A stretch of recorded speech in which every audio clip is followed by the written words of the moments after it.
నేర్చుకున్నారా? Memory verse నేర్చుకున్నారా? ఏది రెండో ఒకటి చెప్పండి.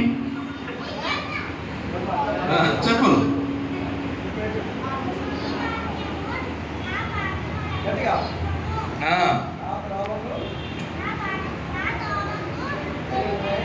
Very good. చెప్పండి కొట్టండి.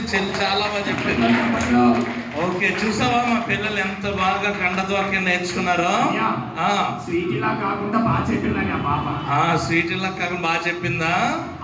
ఓకే, మరి ఒక పాట పాడతాం. మరి పిల్లలు ఉదయాన్నే వచ్చారు కదా, మళ్ళీ వారు ఇంటికి వెళ్ళాలి, 5 అయిపోతుంది. మీరు ఒక పాట పాడితే మీతో పాటు పిల్లలు కూడా కలిసి ఏం చేస్తారు? పాడతారు. ఏ పాట పాడాలి పిల్లలు? జుంబా జుంబా గుర్రం పాట. గుర్రం పాట.